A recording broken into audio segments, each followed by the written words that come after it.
Hey everyone, welcome back to Congress Flash. Today we're breaking down a fiery moment on the House floor that had everyone talking. A high-stakes clash between Representative Ilhan Omar and her Republican colleagues. This wasn't your typical back and forth. It quickly turned into a battle over identity, accountability, and the Constitution itself.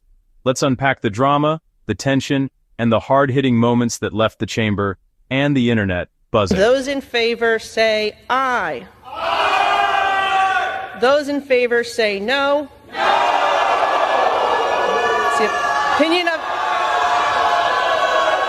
It's the opinion of the chair that the ayes have it and the resolution is agreed to, and without objection, the motion to reconsider is laid on the table. This debate today, it's about who gets to be an American.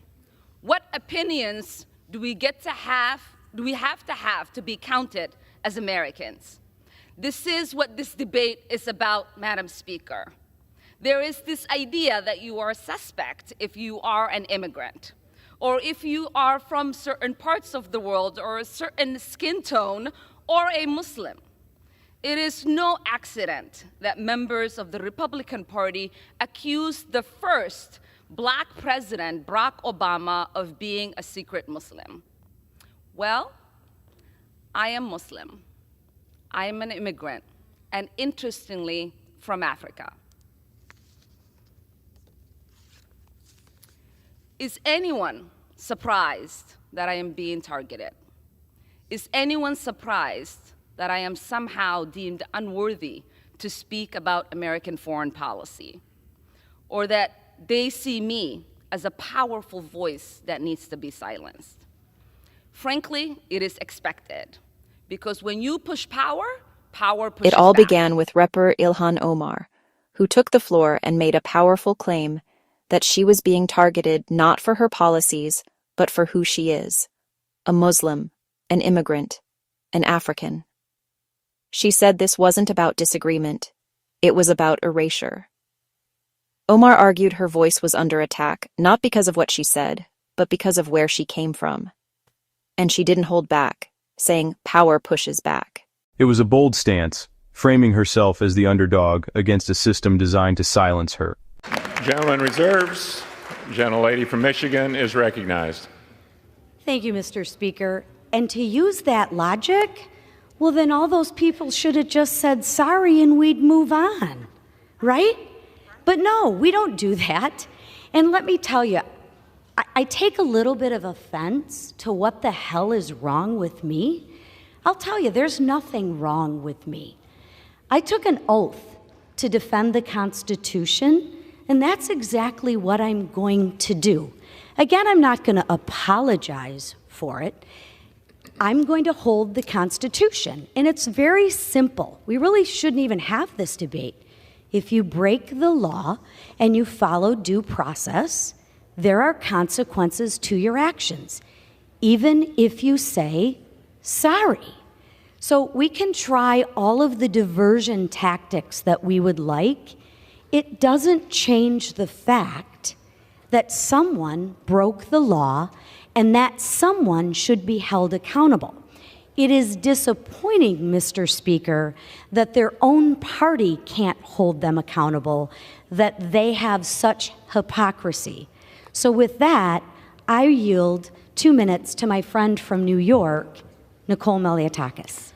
Gentlelady is recognized for 2 minutes. Thank you. But then came the pushback, and it hit hard. Republican Representative Lisa McClain stepped up with a completely different tone, calm, direct, and unapologetic. She didn't entertain the identity narrative. Instead, she dropped the hammer. I took an oath to defend the Constitution, and I'm not apologizing for it. McClain made it clear this wasn't about race, religion, or background. It was about the rule of law. Break the law, face the consequences. That was her message. Simple, sharp, and unshaken. Stop there. She turned the spotlight on the Democratic Party itself, accusing them of blatant double standards. She asked the tough question. Why do some lawmakers get a pass while others are dragged through the mud? That line struck a nerve. It echoed what many Americans feel, that political favoritism is drowning out accountability. This was no longer just about Omar. It became a referendum on how Congress holds, or fails to hold, its members accountable. Enter Rep. Nicole Malliotakis. She doubled down on McClain's message and made it crystal clear. Defending the Constitution isn't optional. She reminded everyone, being a lawmaker means playing by the rules, no matter your race, religion, or party. The moment she said, lawmakers don't get to dodge responsibility because of who they are, you could feel the tone shift in the chamber. This was no longer about silencing voices. It was about standards. And if you're with that message, make sure to hit that subscribe button right now so you never miss breakdowns like this that cut through the noise. By the end, Ilhan Omar's defense felt like it had lost steam. What started as a passionate statement about identity was met with a cold, hard reckoning on responsibility. McClain and Malliotakis weren't interested in background stories or political theater.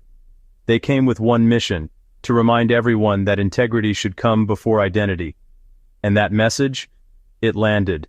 So now the question is, who made the stronger case? Was it Ilhan Omar standing her ground on identity and power? Or Lisa McClain and Nicole Malliotakis driving home the law and order message? Drop your thoughts in the comments below.